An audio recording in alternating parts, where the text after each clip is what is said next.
காலத்தில் புராணத்தில் சொல்கிறது, ஒரு காலத்தில் குபேரனோட மகன்களாக இருந்த நலகூபனும் மணிக்கிரவன் 2 பேரும் என்ன பண்ணுறாங்க, வனத்தில் குடிச்சிட்டு பயங்கரமாக சேட்டையை பண்ணிகிட்டு இருக்காங்க. அந்த காலத்தில் அந்த லோகத்துலேயுமே டாஸ்மார்க்லாம் இருந்துச்சோ என்னமோ, ஃபுல்லாக குடிச்சிட்டு ஆடிட்டு இருந்திருக்கானுங்க. அந்த நேரத்தில் நாரதர் குறுக்க வந்திருக்கிறார். நாரதர் குறுக்க வந்த உடனே அப்போ வந்து இவர் ஒரு பெரியவர் வராரேன்னு சொல்லிட்டு மட்டு மரியாதைலாம் இல்லாமல் அவர் முன்னாடியே ஆடி இருக்கானுங்க. அங்கே ஒரு குளம் இருக்குது, அந்த குளத்தில் குளிச்சுட்டு ஆடி இருக்கிறாங்க. நாரதருக்கு பயங்கர கோவம் வந்துருச்சு. நாம் எப்படியே பேர்ட்ட ஆள், நாம் வந்து அந்த காலத்தில் ஆளுநர் மாதிரி வாழ்ந்தவர், நம்மளையே பார்த்து இந்த பசங்க மதிக்க மாட்டேங்கிறான்னு சொல்லும்போது டென்ஷன் ஆகி வெளியிடப்பு செய்யலான்னு போகும்பொழுது அவர் திரும்பி பார்க்குறாரு. திரும்பி பார்த்தா அந்த பையனுங்க மேலும் அவமானப்படுத்தி தன்னுடைய ஆடையெல்லாம் அவிழ்த்து அவரை ரொம்ப கொச்சப்படுத்தி அவமானப்படுத்துகிறாங்க. அவருக்கு ரொம்ப கோவம் வந்துடுது. கோவம் வந்தோடனே என்ன பண்ணுறாருன்னா, பொதுவாக முனிவர்களுக்கு கோவம் தான் என்ன பண்ணுவாங்க, சபிச்சிருவாங்க, அவ்வளோதானே, வேறு ஒன்றும் செய்ய முடியாது அவங்களால.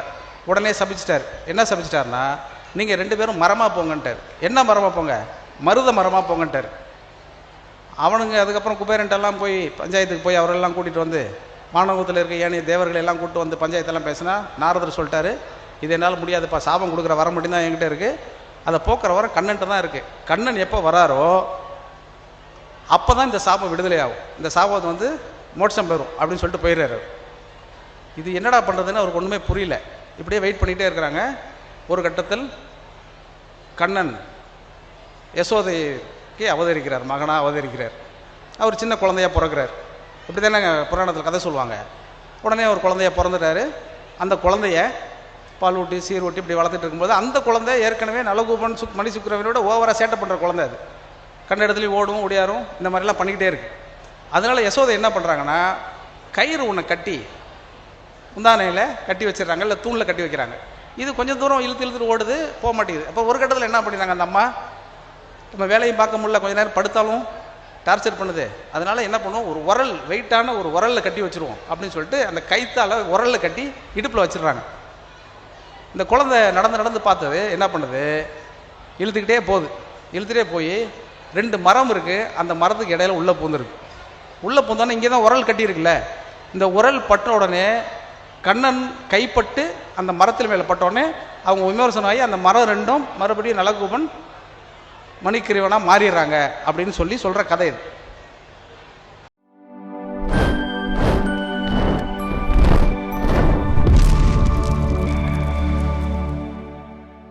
மேடைக்காக நான் சொன்னால் கூட கதையும் பாட்டும் அப்படின்னு ஒரு தலைப்பு எனக்கு கொடுத்துருக்காங்க. நான் வந்து இன்றைக்கி என்ன பேசுகிறது அப்படின்னு சொல்லி யோசிச்சுட்டு இருக்கும் பொழுது இன்றைக்கி மதியம் வரைக்கும் ஒரு பாடல் பதிவு போச்சு. இணையத்தில் பாடல் பதிவெல்லாம் முடிச்சுட்டு சரி பேச போகலாமேன்னு சொல்லி கிளம்பும் பொழுது ஒரு தொலைபேசி வந்துச்சு. சரி நிகழ்ச்சி விழா குழுவினர் தான் ஏதோ நம்மளை அழைக்கிறாங்கன்னு சொல்லிட்டு நான் ரொம்ப வேகமாக ஃபோன் எடுத்து ஹலோ அப்படின்னு சொன்னேன். சொன்ன உடனே அவர் சொன்னார், சார் நான் சூப்பர் ஸ்டார் பேசுகிறேன் அப்படின்னார். எனக்கு பக்குன்னு ஆயிடுச்சு. தமிழ்நாட்டில் இருக்கக்கூடிய எல்லா சூப்பர் ஸ்டாருக்கும் நான் பாட்டு எழுதியிருக்கேன், எல்லா சூப்பர் ஸ்டாரும் என்னோட பேசியிருக்காங்க. ஆனால் எந்த சூப்பர் ஸ்டார் குரலும் என்னை இப்போ கூப்பிட்ட மாதிரி இல்லை. நான் ரொம்ப ஒரு மாதிரி பதட்டமாயி, சார் உண்மையாகவே ஏதோ நம்ம இருக்கக்கூடிய சூப்பர் ஸ்டாரில் யாராவது குரல் மாற்றி பேசுகிறாங்கிற பதட்டம் எனக்கு வந்துருச்சு. சார் அப்படின்னு சொல்லி திருப்பி கேட்டேன். ஆமாம் சார் நான் சூப்பர் ஸ்டார் தான் பேசுகிறேன் அப்படின்னு சொன்னோடனே திருப்பி எனக்கு ஒன்றுமே புரியல. நான் வந்து தமிழ்நாட்டில் இருக்கக்கூடிய எல்லா நடிகர்களுடைய குரலையும் அவர் பேசும்பொழுதே ஒத்து பார்த்து இது அவர் குரலாக இருக்குமா இவர் குரலாக இருக்குமான்னு யோசிக்கிற அளவுக்கு அவர் குரல் இருக்குது. சார் நீங்கள் சூப்பர் ஸ்டார்னா அப்படின்னு நான் திருப்பி கேட்டேன். சார் சூப்பர் ஸ்டார் சார், நான் சூப்பர் ஸ்டார் தான் பேசுகிறேன் அப்படின்னாரு. எனக்கு சீரியஸாகவே ஒன்றுமே புரியல. அந்த தொலைபேசி இருக்குது.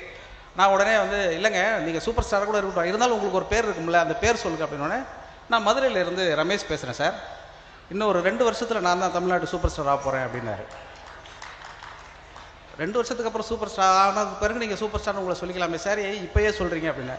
இல்லை சார் நீங்கள் நிறைய சூப்பர் ஸ்டாருக்கு பாட்டு எழுதியிருக்கீங்க, இப்போ நான் உங்கள்கிட்ட சொல்கிறது வந்து எனக்கு நீங்கள் பாட்டு எழுதி நீங்கள் பெரிய பாடலாசிரியர் ஆயிடலாம், நான் சூப்பர் ஸ்டார் ஆகிட்டால் உங்கள் வாழ்க்கையே ரொம்ப எளிதாகிடும் சார், எனக்கு வர பணத்தில் உங்களுக்கு பாதி கொடுக்குறேன் அப்படின்னாரு. அவர் 2 வருஷத்துக்கு கழிச்சு சூப்பர் ஸ்டார் ஆக போகிறவர். சரி சார் இப்போ நீங்கள் ஏதாவது நடிச்சிருக்கீங்களா அப்படின்னா, நான் நடிக்கிற வாய்ப்பு கிட்ட தான் சார் உங்களுக்கு ஃபோன் பண்ணுறேன் அப்படின்னாரு.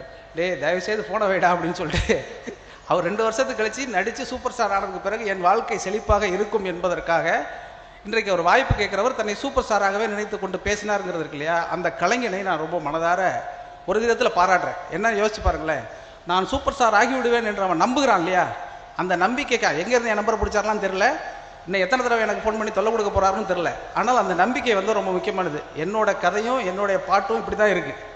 தினசரி இப்படி யாரேனும் ஒரு தம்பி, ஒரு தோழன், ஒரு ரசிகன், ஒரு கலைஞன், ஒரு கவிஞன் யாராவது இப்படி ஒன்று பேசி தன்னை பற்றி என்னிடத்தில் அறிமுகம் செய்து கொண்டு இப்படி செஞ்சுக்கிட்டே இருப்பாங்க.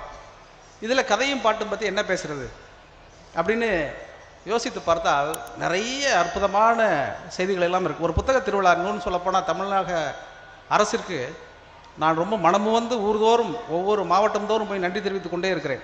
காரணம், இந்த சமூகத்தை ஒரு அறிவு சமூகமாக மாற்றுவதில் இந்த அரசு எடுத்துக்கொண்டிருக்கிற அக்கறை இருக்கிறது இல்லையா, அதை நாம் எல்லோரும் ஒரு முறை கைத்தட்டி நம்முடைய நன்றியை நாம் தெரிவிக்க வேண்டும். ஏன்னா ஏறக்குறைய இந்த 4 ஆண்டுகளாக எல்லா மாவட்டங்களிலும் புத்தக கண்காட்சிகள் நடத்தப்பட்டு கொண்டு இருக்கிறது. ஏராளமான புத்தகங்கள் விற்று கொண்டு இருக்கிறது, ஏராளமானவர்கள் வாசித்துக் கொண்டிருக்கிறார்கள். இது ஒரு பக்கம் நடந்து கொண்டே இருக்கிறது. நாம் நம்மை அறிவு சமூகமாக மாற்றிக்கொண்டே இருக்கிறோம்.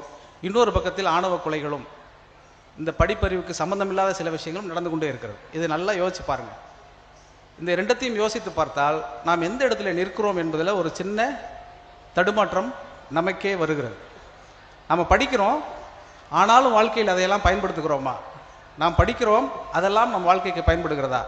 நாம் படிக்கிறோம், அதெல்லாம் நம்முடைய முன்னேற்றத்தை நோக்கி நகருகிறதா அப்படின்னு யோசிச்சு பார்த்தீங்கன்னா ரொம்ப ஒரு வெறுமை நம்ம எல்லோருக்குமே குடிகொண்டு விடும். அந்த அளவுக்கு தான் சமூகம் இருக்கிறது. ஆனாலும் நாம் படிக்காமல் இருக்க முடியுமா? ஆனாலும் நாம் புத்தக கண்காட்சிகள் நடத்தாமல் இருக்க முடியுமா அப்படின்னு யோசிச்சு பார்த்தீங்கன்னா, நாம் ஒரு மாலை நேரத்தில் ஞாயிற்றுக்கிழமையில் அரங்கு நிறைந்த கூட்டத்தோடு புத்தகத்திற்காக வந்து அமர்ந்திருக்கிறோமே, அந்த இடத்திற்கு வந்திருக்கிறோம் என்றால் இன்னும் கொஞ்ச காலம் கழித்து இன்னமும் மேலான இடத்திற்கு நாம் செல்வோம் என்பதற்காகத்தான் இந்த புத்தக கண்காட்சிகள் தொடர்ச்சியாக நடத்தப்பட்டு கொண்டிருக்கிறது. அதனால் இதை நாம் எந்த இடத்திலும் சோர்ந்து விடாமல் திரும்ப திரும்ப திரும்ப செய்து கொண்டே இருக்க வேண்டும். இன்னமும் நாம் பிரச்சாரங்களை செய்து கொண்டே இருக்க வேண்டும். இங்கே வாசித்த கலைஞர்கள் எல்லாம் வந்து ரொம்ப மனசுக்கு நெருக்கமாக அவங்க வந்து வாசித்தாங்க. அவங்க வாசித்த பாடலினுடைய துணி, வாசித்த ராகத்தினுடைய பாவம், இது எல்லாத்தையும் தாண்டி அவர்கள் எல்லோரிடத்திலும் ஒரு கலைக்கான தாகம் இருந்தது இல்லையா? அந்த தாகம் வந்து ரொம்ப ஆச்சரியகரமானது. அவர்கள் பின்னால் ஒவ்வொருத்தருக்கு பின்னாலும் ஒரு கதை இருக்கிறது. அந்த கதைகளுக்கு பின்னால் எல்லாம் ஒரு பாட்டு இருக்கிறது. நான் ரொம்ப சாதாரணமாக சினிமாவில் இருந்தே உங்களுக்கு சொல்லிடுறேன், அதுக்கு பிறகு கொஞ்சம் இலக்கியத்தை கொஞ்சம் பேசிடுவோம். காதலிக்க நேரமில்லைன்னு ஒரு படம் இங்கே எத்தனை பேர் பார்த்துருக்கீங்க? அநேகமாக எல்லாரும் பார்த்துருப்பீங்க இல்லையா? அந்த காதலிக்க நேரம் இல்லைங்கிற படத்தில் வந்து நிறைய நல்ல பாடல்கள் இருக்குது. மிகப்பெரிய வெற்றி அடைந்த திரைப்படம். இப்போ நீங்கள் போட்டால் கூட நாகேஷ் கதை சொல்கிற அந்த ஒரு காட்சியாவது எல்லாருக்கும் தெரிஞ்சிருக்கும். பேர் ரொம்ப அற்புதமான ஒரு படம். அந்த படத்தில் ஏற்கனவே அந்த படத்தினுடைய இயக்குனர் ஸ்ரீதர் இருக்கார் இல்லையா, அவர் வந்து பிரபலம் அடைந்த ரொம்ப முக்கியமான நவீனமாக படம் எடுப்பதில் பேர் வாங்கி இருந்தவர் அந்த காலத்தில். அப்படி இருந்தவர் என்ன பண்ணுறாரு, இந்த காதலிக்க நேரமில்லை படத்துக்கு டான்ஸ் மாஸ்டரை மாற்றிடுவோம், ஏன்னா இந்த படத்தை எல்லாம் புதுசாக நம்ம செய்யணும், இந்த படத்தில் வந்து எல்லாவற்றையுமே புதுமை செய்ய வேண்டும் என்பதற்காக டான்ஸ் மாஸ்டரை மாற்றுவோன்னு முடிவு பண்ணிடுறார். சரின்னு சொல்லிட்டு அந்த படத்தினுடைய வசனகர்த்தா சித்ராலயா கோபு என்கிறவர் அவரிடத்துல அவர் சொல்கிறார், நான் எனக்கு தெரிஞ்ச ஒரு மாஸ்டர் இருக்கார், அவரை நான் வர சொல்கிறேன் அப்படின்னு சொல்கிறார். அவர் சரி அப்படின்னு சொல்லிட்டு ஒரு குறிப்பிட்ட நாள் கொடுத்து அந்த நாளில் வந்து வர சொல்கிறாங்க. வர சொல்லும் பொழுது அதே மாதிரி இயக்குனர் ஸ்ரீதர் அவர்கள் வந்து அலுவலகத்துக்கு வருகிற பொழுது ஒருத்தர் காத்திருக்கிறார். ஒருத்தர் காத்திருந்தோடனே அவரோட, சார் இந்த மாதிரி சித்ராலயா கோபு வந்து நீங்கள் நடன ஆசிரியர் தேடிட்டு இருக்கீங்கன்னு சொன்னார் அப்படின்னு சொன்னால், ஆமாம் அவர் அனுப்பினவரா நீங்கள் அப்படின்னாரு. அவர் மையமாக தலையாட்டுறார். அப்படியா சரின்னு சொல்லிட்டு இவர் பதிவு செய்து இருக்கிற பாடல்கள்லாம் அவருக்கு போட்டு காட்டுறார். போட்டு காட்டினோடனே அவர் அந்த பாட்டெல்லாம் கேட்குறார். கேட்ட உடனே இதுக்கு நான் ஆடி காட்டட்டுமா சார்னு சொல்கிறார். நீங்கள் ஆடி காட்டுங்கன்னு சொல்கிறார். அவர் ஆடி காட்டுறாரு. உண்மையிலேயே ஸ்ரீதருக்கு ரொம்ப பிடிச்சி போச்சு, ரொம்ப பிரமாதமாக ஆடுறார். இன்னொரு பாட்டு அப்படின்னு சொல்லிட்டு ஒவ்வொரு பாட்டாக போடுறாரு. ஒரு 3 பாட்டு அப்போ பதிவு செய்யப்பட்டிருக்கு. அந்த 3 பாட்டுக்கு ஆடி காட்டுறாரு. 3 பாட்டுக்கும் ரொம்ப பிரமாதமாக அவர் ஆடிறார். உடனே அவருக்கு சந்தோஷமாயி, சரிங்க நான் வந்து கோபுக்கிட்ட சொல்லிடுறேன், நீங்கள் இந்த படத்துக்கு பணியாற்றுங்கன்னு சொல்லிடுறார். சொல்லிவிட்டு மாலை வரைக்கும் எங்கெங்கெல்லாம் நம்ம படப்பிடிப்பு நடத்த போகிறோம், எங்கெங்கெல்லாம் இந்த டான்ஸ் அமைக்க போகிறோம் அப்படின்லாம் அவங்க உட்காந்து பேசி முடிச்சு அவர் அனுப்புகிறார். அனுப்பிட்டு கொஞ்சம் நேரம் கழிச்சு திருப்பி வெளியில் வந்து பார்த்தாக்க வெளியில் ஒருத்தர் உட்காந்துருக்கிறார். வெளியில் வந்து உட்காந்துருக்கோம், சார் நீங்கள், சார் என் பேர் ஜெயராமன், சித்ராலயா கோபு வந்து நீங்கள் டான்ஸ் மாஸ்டர் வர சொன்னீங்களா, அதுக்காக வந்திருக்கேன், என் பேர் ஜெயராமன் அப்படின்னு சொல்கிறார். சொன்னோடனே ஸ்ரீதருக்கு பக்குன்னு ஆயிடுச்சு. ஏன்னா காலையிலேருந்து இன்னொருத்தரை வந்து பேசி அவர் ரொம்ப நல்லாவும் ஆடி இருக்கிறாரு, அவரை ஒப்பந்தம் பண்ணிட்டோம்.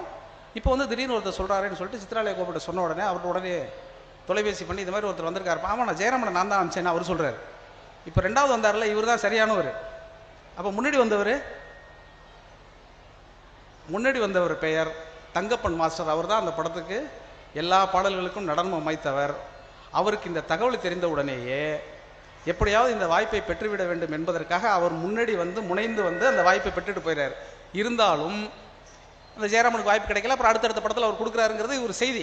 ஆனால் யோசிச்சு பாருங்க, ஒரு கலைஞன் தன்னோட கலைக்காக எதுவும் செய்ய தயங்க மாட்டானுங்கிறது தான் இது உதாரணம். எப்படின்னா, நம்ம இப்போ விழாவுக்கு வரும்பொழுது ஒரு சூப்பர் ஸ்டார் நம்மள்கிட்ட பேசினார்ல, அந்த சூப்பர் ஸ்டார் மாதிரி தான் எல்லா கலைஞர்களும் அந்த கலையை தனக்குள் வைத்திருக்கக்கூடிய கலையை எப்படியாவது வெளிப்படுத்த விட வேண்டும் என்பதற்காக எந்த எல்லையும் கடந்து செல்வார்கள்ங்கிறதுக்கு இந்த கதை வந்து ரொம்ப முக்கியமானது. இது வந்து ஸ்ரீதர் அவர்களே சொன்ன கதை தான். அதற்கு பிறகு தங்கப்பன் மாஸ்டர் வந்து எவ்வளோ பெரிய மாஸ்டர் ஆனார் அப்படிங்கிறதெல்லாம் நம்ம எல்லாரும் பார்த்துருக்குறோம். அதனால் திறமை இருக்கிறவர்களே திரை போட்டெல்லாம் நம்ம மறக்கவே முடியாது. ஒரு பாட்டு, ஒரு கதை, இது எல்லாமே வந்து தமக்குள் இருந்து எப்படியெல்லாம் வெளிப்படுத்துகிறதுங்கிறது ரொம்ப முக்கியமானது. நீங்கள் அந்த படத்தில் அவ்வளோ சிறப்பான பாட்டு இருக்குது. அவ்வளோ சிறப்பான ஒவ்வொரு பாடலுடைய வரிகளையும் இப்போ நீங்கள் யோசிச்சு பாருங்கள். இந்த காலத்தில் எழுத முடியுமா? நீங்கள் யோசிச்சு பாருங்களேன், யோசிக்கவே முடியாது. ஏதாவது ஒரு பாட்டு நீங்கள் சொல்லுங்கள், அந்த படத்தில் இருக்கிற ஏதாவது ஒரு பாட்டை இப்போ நான் எழுதுனேன் அப்படின்னு நீங்கள் சொன்னா யாரும் அதை ஒத்துக்கவே மாட்டாங்க.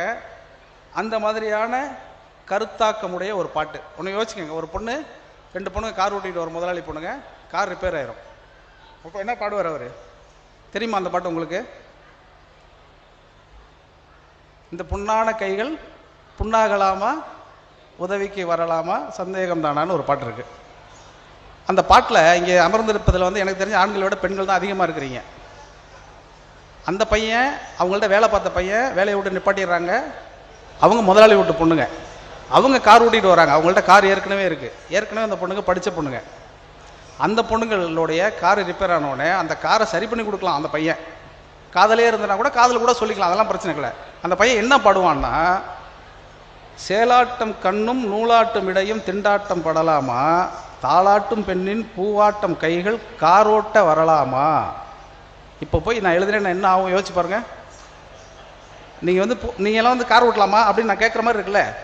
அதுக்கப்புறம் பாருங்கள், கட்டான மேனி கலங்கிட குலங்கிட வேலை செய்யலாமா, இது நாகரீகமாக போகிற வேகமாக நானும் வரலாமா. ஏங்க, ஒரு பொண்ணு கார் ஓட்டினா அது நாகரிகமானு கேட்குற அளவுக்கு இருந்திருக்கு சமூகம். நீங்கள் யோசிச்சு பாருங்கள். ஆனால் இன்றைக்கு எதை நோக்கி நம்ம நகர்ந்துருக்கிறோம் பாருங்கள். அதை விட அடுத்த சரணம் இருக்கும், ஆடான படிப்பு நீ படித்தாலும் அதுக்கு அது துணை வேணும், கோடான கோடி பணம் இருந்தாலும் கும்பிட்டு விழ வேணும். நீங்கள் யோசிச்சு பாருங்கள், ஒரு பொண்ணுக்கிட்ட எவ்வளோ செல்வம் இருந்தாலும் ஆணின் காலில் விழ வேண்டும்னு எழுதின ஒரு பாட்டு இருக்குது. ஆனால் அந்த படம் வந்து அந்த காலத்தில் மாடர்னான ஒரு படம். அன்றைக்கி வந்து எஸ்.எஸ். வாசன் அவர்கள் நடத்திய அந்த ஜெமினியில் மிக பிரமாதமாக பிரிண்ட் போட்ட ஒரு படம். அந்த பிரிண்ட்டுக்காகவே இந்தி பட தயாரிப்பாளர்கள்லாம் வந்து தமிழ்நாட்டில் பிரிண்ட் போட்டு போட ஒரு படம். அந்த இயக்குனர் மாடர்னான புதுமையான இயக்குனர், மிக சிறப்பாக கதை சொல்கிறவர். எப்படி சிறப்பாகலாம் கதை சொல்வார் அப்படின்னாக்க, நீங்கள் எதிர்பார்க்காத திருப்பங்களெல்லாம் கொண்டு சொல்வார். இன்றைக்கு சொல்லக்கூடிய கதைகள் மாதிரியெல்லாம் இல்லாமல் அவர் அந்த காலத்தில் வந்து அவ்வளவு நுட்பமாகவும் அவ்வளோ தொழில்நுட்ப ரீதியிலும் ஆச்சரியப்படத்தக்க வகையில் படம் எடுத்தவருடைய படத்தில் கூட இப்படி தான் ஒரு பாட்டு இருக்குது. இப்போ ஒரு கதை, அதுக்கான பாட்டு. இன்றைக்கி அதெல்லாம் ஒத்து நீங்கள் யோசிச்சு பாருங்கள். அப்படி யோசிக்கவே முடியாது. அப்படி எழுதிட முடியுமா? இப்போ எழுதுனா என்ன ஆகும் நீங்கள் யோசிச்சு பாருங்கள். எதையுமே ஒரு காலகட்டத்தோடு விட்டுற முடியும். அதற்கு பிறகு அதே மாதிரியான சிந்தனையோட்டத்தோடு நாம் இயங்குகிற பொழுது இந்த சமூகம் நம்மளை வன்மையாக கண்டிக்கும். இப்போ அது மாதிரி எழுத முடியாது. ஆனால் அந்த பாட்டை எழுதுனதுக்காக கண்ணதாசனை குறை சொல்லலாமான்னா நிச்சயமாக நான் சொல்ல மாட்டேன். ஏன்னா அந்த காலத்தின் சூழல், அந்த காலத்தினுடைய புரிதல் என்பதை நாம் புரிந்து கொள்வதற்கு அந்த பாடல்கள் உதவுகின்றனங்கிறத நம்ம ரொம்ப மனசுக்குள்ளே வச்சுக்கணும். இது ரொம்ப முக்கியமானது. சின்ன சின்ன ஒரு சுச்சுவேஷன் சொல்லிட்டு இந்த சுச்சுவேஷனுக்கு ஒரு பாட்டு எழுதுங்க அப்படின்னு சொல்லும் பொழுது இது எப்படி எழுதுனா நல்லாயிருக்கும் அப்படிங்கிறது இப்போ எனக்கு வந்து தெரியாது இல்லையா. என்னுடைய பாடல்கள் நீங்கள் நிறைய கேட்டிருப்பீங்க. இந்த பாடலுக்கான பல்லவி வந்து எப்படி எழுதுறது, அந்த பாடலுக்கான பல்லவியை நான் எங்கிருந்து எடுத்துக்கொண்டு எழுதுவதுங்கிறது ஒன்று இருக்கு இல்லையா. நான் எங்கிருந்தும் எடுத்துக்கொள்வதில்லை, புத்தகங்களிலிருந்து தான் எடுத்துக்கொள்கிறேன். அதனால தான் எல்லா புத்தக கண்காட்சியிலையும் நான் போய் பேசுகிற பொழுது நான் எந்த பாட்டை எந்த தாக்கத்தில் இருந்து எழுதினேன், எந்த புத்தகத்தினுடைய வாசிப்பிலிருந்து எழுதினேன், எந்த புத்தகம் எனக்கு கொடுத்த உத்வேகத்திலிருந்து ஒரு பாடலை எழுதினேங்கிறத நான் தொடர்ச்சியாக சொல்லிக்கிட்டே இருக்கிறதுக்கு வந்து ஒரு காரணம் தான். ஒன்றுமே இல்லை, ஒரே ஒரு சின்ன ஒரு வரி சொல்கிறேன். இலக்கியத்தினுடைய ஒரு வரி எவ்வளோ பெரிய கதையை உள்ளடக்கிருங்கிறத யோசிப்பாருங்க. நாச்சியார் திருமொழியில் ஒரு பாட்டு இருக்குது, 36வது பாட்டு. நீங்கள் அவசியம் போய் படித்து பாருங்கள். இங்கே நாச்சியார் திருமொழியெல்லாம் கிடைக்கும், நீங்கள் வாசி போய் பாருங்கள். நாச்சியார் திருமொழியில் 36வது ஒரு பாட்டு. அந்த பாட்டில் ஒரே ஒரு வரி இருக்குது. அந்த ஒரு வரிக்கு ஒரு 5 நிமிஷம் கதை சொல்லணும். நான் சொல்லுவேன் அந்த கதையை, நீங்கள் யோசிச்சு பாருங்கள். அற்றவன் மருதம் முறிய நடை, கற்றவன் வஞ்சனை கஞ்சனை வஞ்சனையால் அப்படின்னு இருக்குது. இது ஒன்றுமே புரியல நமக்கு. அற்றவன் மருதம் முறிய நடை, அது என்னங்க? அற்றவன் மருதம் முறிய நடை அப்படின்னு யோசிச்சு யோசிச்சு பார்த்தா எனக்கெல்லாம் அப்போ தெரியாது. அது ஒரு 4 வரி. அற்றவன் மருதம் முறிய நடை, கற்றவன் கஞ்சனை வஞ்சனையால், செற்றவன் திகழும் மதுரை பதி, கொற்றவன் வரில் கூடிடு கூடலே அப்படின்னு ஒரு பாட்டு. இதை படித்து பார்த்துட்டு கண்ணனை பற்றி ஒரு பாட்டு, ரைட், அது புரியுது. ஆனால் இந்த அற்றவன் மருதம் முறிய நடை அப்படின்னா என்னன்னே புரியல எனக்கு. அதுக்கப்புறம் போய் விளக்க உரை நூல்கள் எல்லாம் எடுத்து பார்க்கும் பொழுது அந்த ஒரே ஒரு வரிக்கு ஒரு பெரிய கதை இருக்குது. அது என்ன கதைனா புராண கதை தான். நம்புகிறவர்கள் நம்பலாம், சுவாரஸ்யத்துக்காக தெரிந்து கொள்கிறவர்கள் தெரிந்து கொள்ளலாம், விமர்சிக்கிறவர்கள் விமர்சிக்கலாம், அது உங்களுடைய விருப்பம். ஆனால் அந்த ஒரு வரிக்கு எவ்வளோ அதுக்குள்ளே அடர்த்தி இருக்குன்னா, அற்றவன் மருதம் முறிய நடை அப்படின்னா ஒரு காலத்தில் புராணத்தில் சொல்கிறது, ஒரு காலத்தில் குபேரனோட மகன்களாக இருந்த நலகூபனும் மணிக்கிரவன் 2 பேரும் என்ன பண்ணுறாங்க, வனத்தில் குடிச்சிட்டு பயங்கரமாக சேட்டையை பண்ணிகிட்டு இருக்காங்க. அந்த காலத்தில் அந்த லோகத்துலேயுமே டாஸ்மார்க்லாம் இருந்துச்சோ என்னமோ, ஃபுல்லாக குடிச்சிட்டு ஆடிட்டு இருந்திருக்கானுங்க. அந்த நேரத்தில் நாரதர் குறுக்க வந்திருக்கிறார். நாரதர் குறுக்க வந்த உடனே அப்போ இவர் ஒரு பெரியவர் வராரேன்னு சொல்லிட்டு மட்டு மரியாதைலாம் இல்லாமல் அவர் முன்னாடியே ஆடி இருக்கானுங்க. அங்கே ஒரு குளம் இருக்குது, அந்த குளத்தில் குளிச்சுட்டு ஆடி இருக்கிறாங்க. நாரதருக்கு பயங்கர கோவம் வந்துருச்சு. நாம் எப்படியே பேர்ட்ட ஆள், நாம் அந்த காலத்தில் ஆளுநர் மாதிரி வாழ்ந்தவர், நம்மளே பார்த்து இந்த பசங்க மதிக்க மாட்டேங்கிறான்னு சொல்லும்போது டென்ஷன் ஆகி வெளியிடப்பு செய்யலான்னு போகும்பொழுது அவர் திரும்பி பார்க்குறாரு. திரும்பி பார்த்தா அந்த பையனுங்க மேலும் அவமானப்படுத்தி தன்னுடைய ஆடையெல்லாம் அவிழ்த்து அவரை ரொம்ப கொச்சைப்படுத்தி அவமானப்படுத்துகிறாங்க. அவருக்கு ரொம்ப கோவம் வந்துடுது. கோவம் வந்தோடனே என்ன பண்ணுறாருன்னா, பொதுவாக முனிவர்களுக்கு கோவம் தான் என்ன பண்ணுவாங்க, சபிச்சிருவாங்க, அவ்வளோதானே, வேறு ஒன்றும் செய்ய முடியாது அவங்களால. உடனே சபிச்சிட்டார். என்ன சபிச்சிட்டாருன்னா, நீங்கள் 2 பேரும் மரமாக போங்கன்ட்டார். என்ன மரமாக போங்க, மருத மரமாக போங்கன்ட்டார். அவனுங்க அதுக்கப்புறம் குபேரன்ட்டெல்லாம் போய் பஞ்சாயத்துக்கு போய் அவரெல்லாம் கூட்டிகிட்டு வந்து வானகத்தில் இருக்க ஏனைய தேவர்கள் எல்லாம் கூப்பிட்டு வந்து பஞ்சாயத்தெல்லாம் பேசினா நாரதர் சொல்லிட்டாரு, இது என்னால் முடியாதுப்பா, சாபம் கொடுக்குற வர மட்டும்தான் என்கிட்ட இருக்குது, அதை போக்குற வர கண்ணன்ட்ட தான் இருக்குது. கண்ணன் எப்போ வராரோ அப்போ தான் இந்த சாபம் விடுதலை ஆகும், இந்த சாபம் மோட்சம் பெறும் அப்படின்னு சொல்லிட்டு போயிடுறாரு. இது என்னடா பண்ணுறதுன்னு அவருக்கு ஒன்றுமே புரியல. இப்படியே வெயிட் பண்ணிகிட்டே இருக்கிறாங்க. ஒரு கட்டத்தில் கண்ணன் யசோதைக்கு அவதரிக்கிறார், மகனாக அவதரிக்கிறார். அவர் சின்ன குழந்தையாக பிறக்கிறார். இப்படி தானே புராணத்தில் கதை சொல்லுவாங்க. உடனே ஒரு குழந்தைய பிறந்துட்டாரு. அந்த குழந்தைய பால் ஊட்டி சீர் ஊட்டி இப்படி வளர்த்துட்டு இருக்கும்போது அந்த குழந்தை ஏற்கனவே நலகூபன் மணி சுக்கிரவனோட ஓவராக சேட்டை பண்ணுற குழந்தை. அது கண்ட இடத்துலையும் ஓடும் ஒடியாரும் இந்த மாதிரிலாம் பண்ணிக்கிட்டே இருக்குது. அதனால் யசோதை என்ன பண்ணுறாங்கன்னா, கயிறு ஒன்று கட்டி முந்தானையில் கட்டி வச்சிடறாங்க, இல்லை தூணில் கட்டி வைக்கிறாங்க. இது கொஞ்சம் தூரம் இழுத்துட்டு ஓடுது, போக மாட்டேங்குது. அப்போ ஒரு கட்டத்தில் என்ன பண்ணிடுறாங்க, அந்த அம்மா நம்ம வேலையும் பார்க்க முடியல, கொஞ்சம் நேரம் படுத்தாலும் டார்ச்சர் பண்ணுது, அதனால் என்ன பண்ணுவோம், ஒரு உரல், வெயிட்டான ஒரு உரலில் கட்டி வச்சுருவோம் அப்படின்னு சொல்லிட்டு அந்த கைத்தால் உரலில் கட்டி இடுப்பில் வச்சிடுறாங்க. இந்த குழந்தை நடந்து பார்த்தது என்ன பண்ணுது, இழுத்துக்கிட்டே போகுது. இழுத்துகிட்டே போய் 2 மரம் இருக்குது, அந்த மரத்துக்கு இடையில உள்ளே பூந்துருக்கு. உள்ளே பூந்தோடனே இங்கே தான் உரல் கட்டியிருக்குல்ல, இந்த உரல் பட்ட உடனே கண்ணன் கைப்பட்டு அந்த மரத்தில் மேலே பட்டோடனே அவங்க விமர்சனம் ஆகி அந்த மரம் 2ம் மறுபடியும் நலகூபன் மணிக்கிரவனாக மாறிடுறாங்க அப்படின்னு சொல்கிற கதை இது. இவ்வளோ பெரிய கதையை அற்றவன் மருதம் முறிய நடை, கற்றவன் கஞ்சனை வஞ்சனையால், செற்றவன் திகழும் மதுரை எம்பதி, கொற்றவன் வரின் கூடிடு கூடலேன்னு முடிச்சிட்டாங்க. இந்த 4 வரியை தெரிந்தால் இதில் 4 கதை இருக்குது. இந்த 4 கதையும் சொல்கிறதுக்கு நேரம் இல்லை. இது எதுக்கு சொல்கிறேன்னா, ஒரு சின்ன வரியை நம்ம படித்தால் கூட அந்த வரியிலிருந்து நாம் வேறு வேறு வேறு வேறு விஷயங்களை நோக்கி நகர்ந்துக்கிட்டே இருக்க முடியுங்கிறதுக்காக சொல்கிறேன். அப்படி படிப்புங்கிறது அதுதான் ரொம்ப முக்கியமானது. நம்ம படிக்கிறதுங்கிறது சாதாரணமாக படிச்சுட்டு கடந்து போகிறதுங்கிறதே கிடையாது. ஆனால் அந்த ஒரு வரிக்குள்ளே ஏதாவது நமக்கு ஒரு புது செய்தி கிடைச்சிரும், ஒரு புது விஷயம் கிடைச்சிரும். அதை நோக்கி நாம் நகர்ந்து கொண்டே இருப்போம். கேளாத்தகையவே கேள்வியால் தோற்கப்படாத செவி முயுவ விளக்க உரை. கேள்வியறிவால் துளைக்கப்படாத செவிகள் இயற்கையான துளைகள் கொண்டு ஓசையை கேட்டறிந்தாலும் கேளாத செவிட்டு தன்மை உடையனவே. சாலமன் பாப்பையா விளக்க உரை. கேள்வி ஞானத்தால் துடைக்கப்படாத செவிகள் ஓசைகளைக் கேட்டாலும் அவை செவிட்டு தன்மையவே. கலைஞர் விளக்க உரை. இயற்கையாகவே கேட்கக்கூடிய காதுகளாக இருந்தாலும் அவை நல்லோர் உரைகளைக் கேட்க மறுத்தால் செவிட்டுக் காதுகள் என்றே கூறப்படும். கேட்பினுங் கேளாத்தகையவே கேள்வியால் தோற்கப்படாத செவி முயூவ விளக்க உரை. கேள்வியறிவால் துளைக்கப்படாத செவிகள் இயற்கையான துளைகள் கொண்டு ஓசையை கேட்டறிந்தாலும் கேளாத செவிட்டு தன்மை உடையனவே. சாலமன் பாப்பையா விளக்க உரை. கேள்வி ஞானத்தால் துடைக்கப்படாத செவிகள் ஓசைகளைக் கேட்டாலும் அவை செவிட்டுத் தன்மையவே. கலைஞர் விளக்க உரை. இயற்கையாகவே கேட்கக்கூடிய காதுகளாக இருந்தாலும் அவை நல்லோர் உரைகளைக் கேட்க மறுத்தால் செவிட்டுக் காதுகள் என்றே கூறப்படும். கேட்பினுங் கேளாத்தகையவே கேள்வியால் தோற்கப்படாத செவி முயூவ விளக்க உரை. கேள்வியறிவால் துளைக்கப்படாத செவிகள் இயற்கையான துளைகள் கொண்டு ஓசையை கேட்டறிந்தாலும் கேளாத செவிட்டு தன்மை உடையனவே. சாலமன் பாப்பையா விளக்க உரை. கேள்வி ஞானத்தால் துடைக்கப்படாத செவிகள் ஓசைகளைக் கேட்டாலும் அவை செவிட்டுத் தன்மையவே. கலைஞர் விளக்க உரை.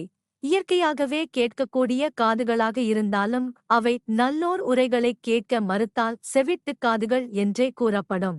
கேட்பினுங் கேளாத்தகையவே கேள்வியால் தோற்கப்படாத செவி முயூவ விளக்க உரை. கேள்வியறிவால் துளைக்கப்படாத செவிகள் இயற்கையான துளைகள் கொண்டு ஓசையை கேட்டறிந்தாலும் கேளாத செவிட்டு தன்மை உடையனவே. சாலமன் பாப்பையா விளக்க உரை. கேள்வி ஞானத்தால் துடைக்கப்படாத செவிகள் ஓசைகளைக் கேட்டாலும் அவை செவிட்டுத் தன்மையவே. கலைஞர் விளக்க உரை. இயற்கையாகவே கேட்கக்கூடிய காதுகளாக இருந்தாலும் அவை நல்லோர் உரைகளைக் கேட்க மறுத்தால் செவிட்டுக் காதுகள் என்றே கூறப்படும். கேட்பினுங் கேளாத்தகையவே கேள்வியால் தோற்கப்படாத செவி முயூவ விளக்க உரை. கேள்வியறிவால் துளைக்கப்படாத செவிகள் இயற்கையான துளைகள் கொண்டு ஓசையை கேட்டறிந்தாலும் கேளாத செவிட்டு தன்மை உடையனவே. சாலமன் பாப்பையா விளக்க உரை. கேள்வி ஞானத்தால் துடைக்கப்படாத செவிகள் ஓசைகளைக் கேட்டாலும் அவை செவிட்டுத் தன்மையவே. கலைஞர் விளக்க உரை. இயற்கையாகவே கேட்கக்கூடிய காதுகளாக இருந்தாலும் அவை நல்லோர் உரைகளைக் கேட்க மறுத்தால் செவிட்டுக் காதுகள் என்றே கூறப்படும். கேட்பினுங் கேளாத்தகையவே கேள்வியால் தோற்கப்படாத செவி முயூவ விளக்க உரை. கேள்வியறிவால் துளைக்கப்படாத செவிகள் இயற்கையான துளைகள் கொண்டு ஓசையை கேட்டறிந்தாலும் கேளாத செவிட்டு தன்மை உடையனவே. சாலமன் பாப்பையா விளக்க உரை. கேள்வி ஞானத்தால் துடைக்கப்படாத செவிகள் ஓசைகளைக் கேட்டாலும் அவை செவிட்டுத் தன்மையவே. கலைஞர் விளக்க உரை. இயற்கையாகவே கேட்கக்கூடிய காதுகளாக இருந்தாலும் அவை நல்லோர் உரைகளைக் கேட்க மறுத்தால் செவிட்டுக் காதுகள் என்றே கூறப்படும். கேட்பினுங் கேளாத்தகையவே கேள்வியால் தோற்கப்படாத செவி முயூவ விளக்க உரை. கேள்வியறிவால் துளைக்கப்படாத செவிகள் இயற்கையான துளைகள் கொண்டு ஓசையை கேட்டறிந்தாலும் கேளாத செவிட்டு தன்மை உடையனவே. சாலமன் பாப்பையா விளக்க உரை. கேள்வி ஞானத்தால் துடைக்கப்படாத செவிகள் ஓசைகளைக் கேட்டாலும் அவை செவிட்டுத் தன்மையவே. கலைஞர் விளக்க உரை. இயற்கையாகவே கேட்கக்கூடிய காதுகளாக இருந்தாலும் அவை நல்லோர் உரைகளைக் கேட்க மறுத்தால் செவிட்டுக் காதுகள் என்றே கூறப்படும். கேட்பினுங் கேளாத்தகையவே கேள்வியால் தோற்கப்படாத செவி முயூவ விளக்க உரை. கேள்வியறிவால் துளைக்கப்படாத செவிகள் இயற்கையான துளைகள் கொண்டு ஓசையை கேட்டறிந்தாலும் கேளாத செவிட்டு தன்மை உடையனவே. சாலமன் பாப்பையா விளக்க உரை. கேள்வி ஞானத்தால் துடைக்கப்படாத செவிகள் ஓசைகளைக் கேட்டாலும் அவை செவிட்டுத் தன்மையவே. கலைஞர் விளக்க உரை. இயற்கையாகவே கேட்கக்கூடிய காதுகளாக இருந்தாலும் அவை நல்லோர் உரைகளைக் கேட்க மறுத்தால் செவிட்டுக் காதுகள் என்றே கூறப்படும். கேட்பினுங் கேளாத்தகையவே கேள்வியால் தோற்கப்படாத செவி முயூவ விளக்க உரை. கேள்வியறிவால் துளைக்கப்படாத செவிகள் இயற்கையான துளைகள் கொண்டு ஓசையை கேட்டறிந்தாலும் கேளாத செவிட்டு தன்மை உடையனவே. சாலமன் பாப்பையா விளக்க உரை. கேள்வி ஞானத்தால் துடைக்கப்படாத செவிகள் ஓசைகளைக் கேட்டாலும் அவை செவிட்டுத் தன்மையவே. கலைஞர் விளக்க உரை. இயற்கையாகவே கேட்கக்கூடிய காதுகளாக இருந்தாலும் அவை நல்லோர் உரைகளைக் கேட்க மறுத்தால் செவிட்டுக் காதுகள் என்றே கூறப்படும். கேட்பினுங் கேளாத்தகையவே கேள்வியால் தோற்கப்படாத செவி முயூவ விளக்க உரை. கேள்வியறிவால் துளைக்கப்படாத செவிகள் இயற்கையான துளைகள் கொண்டு ஓசையை கேட்டறிந்தாலும் கேளாத செவிட்டு தன்மை உடையனவே. சாலமன் பாப்பையா விளக்க உரை. கேள்வி ஞானத்தால் துடைக்கப்படாத செவிகள் ஓசைகளைக் கேட்டாலும் அவை செவிட்டுத் தன்மையவே. கலைஞர் விளக்க உரை. இயற்கையாகவே கேட்கக்கூடிய காதுகளாக இருந்தாலும் அவை நல்லோர் உரைகளைக் கேட்க மறுத்தால் செவிட்டுக் காதுகள் என்றே கூறப்படும். கேட்பினுங் கேளாத்தகையவே கேள்வியால் தோற்கப்படாத செவி முயூவ விளக்க உரை. கேள்வியறிவால் துளைக்கப்படாத செவிகள் இயற்கையான துளைகள் கொண்டு ஓசையை கேட்டறிந்தாலும் கேளாத செவிட்டு தன்மை உடையனவே. சாலமன் பாப்பையா விளக்க உரை. கேள்வி ஞானத்தால் துடைக்கப்படாத செவிகள் ஓசைகளைக் கேட்டாலும் அவை செவிட்டுத் தன்மையவே. கலைஞர் விளக்க உரை. இயற்கையாகவே கேட்கக்கூடிய காதுகளாக இருந்தாலும் அவை நல்லோர் உரைகளைக் கேட்க மறுத்தால் செவிட்டுக் காதுகள் என்றே கூறப்படும்.